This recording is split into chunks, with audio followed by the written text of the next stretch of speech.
Good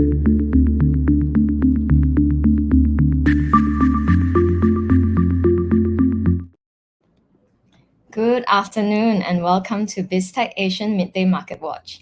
It's Friday, April the 5th. I'm Samantha Voon, and our guest today is Phan Leung, founder and CIO of Track Record Asia. Welcome to the show, V. Hey, it's good to be here, Samantha. Let's talk about markets. Yes, great. So first, let's take a quick look at how regional markets are performing today.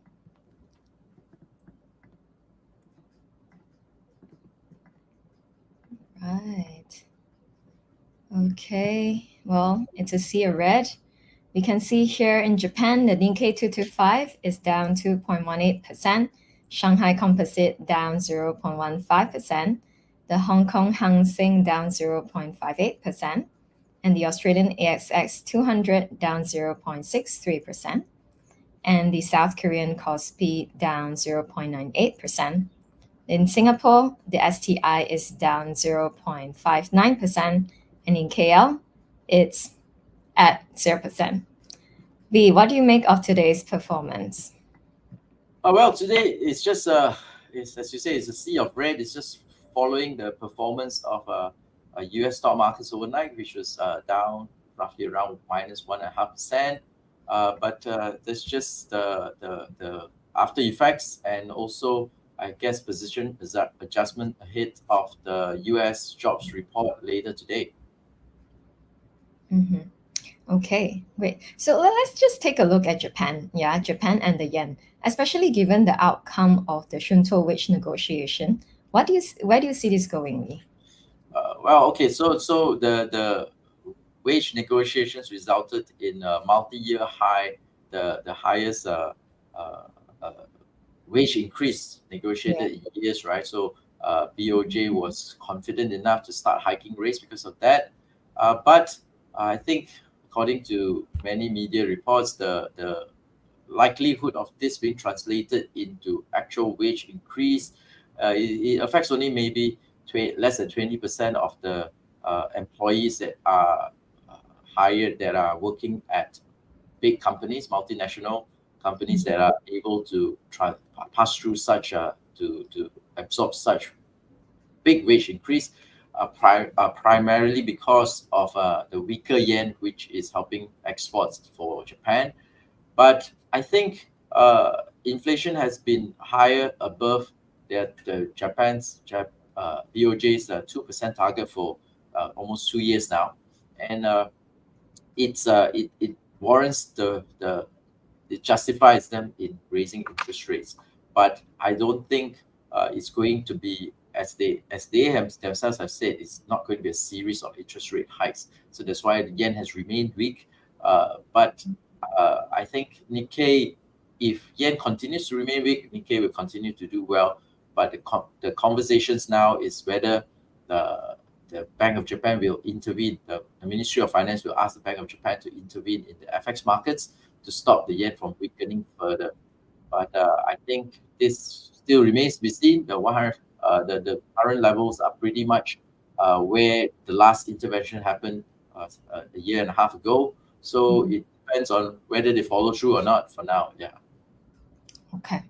Right. I mean, since we're talking about interest rate hikes, let's turn to the US. What are your thoughts on that? Since, we thought it was already big for the interest rate hikes to be 3 times, but now it's not. Interest rate cuts. I think you mean interest rate cuts. Yeah, correct. Yeah, sorry. Yeah, interest rate cuts. So do share with us your thoughts on the direction of the Fed, V. Well, I think we started the year, towards the end of last year, the market had almost six interest rate cuts for this year. But since then, data has been quite strong. Inflation data has surprised to the upside. The jobs data has remained surprisingly resilient. So we have seen the markets taking back all these expectations. It's now currently expecting only 3 interest rate cuts for the rest of the year. And that is also the projections that the Fed officials gave us in their March meeting about 2 weeks ago. So it's likely that they will want to deliver on that. I think the message from them is quite clear. They want to cut interest rates at some point, but they need more data to confirm that inflation is headed firmly towards the 2% target. And so far, we have seen upside surprises in the inflation data. The market seems worried about that, but the Fed chair Powell, he himself has said that he's not worried about this blips in the data. He thinks it's still noise, but he says, of course, he's not going to dismiss it, but it doesn't change his projections of 3 interest rate cuts this year. But of late, we have been getting some Fed officials saying that maybe they're revising their 2 cuts to 1 cut. There's even one guy who said that he projected 2 cuts in March. Neil Kashkari, he said that he thinks maybe we don't have to cut at all this year. So that kind of spooked market a little bit. But I think the message remains that it is highly data dependent.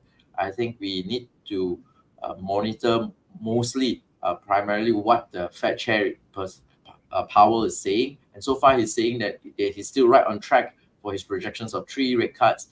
And I think on that note, since it's Friday, it's US non-farm payrolls later today, and that is a key data point for the Fed to consider in their decision-making matrix. Okay. Yeah, like you said, we just need to wait and see then. So we've been seeing a poor performance for the Dow this week. Are traders just unwinding overbought positions and taking profits? Well, I think yeah, you're absolutely right. It's just some profit taking, but also I think it's not just that. It's also increased risk in the Middle East. Brent crude oil prices has broke above $90.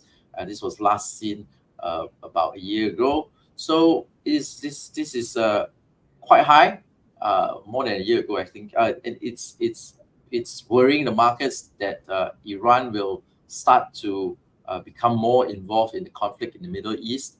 And also the US said that the Ukraine, Blinken, I believe, he said that Ukraine may be joining the NATO, and then the mutual defense clause will means that if Ukraine is under attack, then US has to get involved. So I think that kind of spooked market because they do not want to see an escalation in war in the Ukraine, as well as don't want to see an escalation in political conflicts in the Middle East. So oil prices are remaining high. Markets are nervous, and then we have the US non-farm payrolls report later today.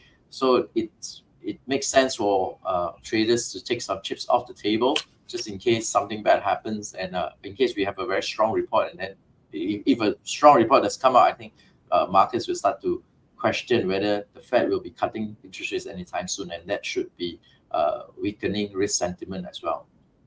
Mm-hmm. Okay. All right, V, thank you so much for speaking to us. Yeah. We've been speaking to Phan Leung, founder and CIO of Track Record Asia on Dissected Asian Midday Market Watch. I'm Samantha Voon.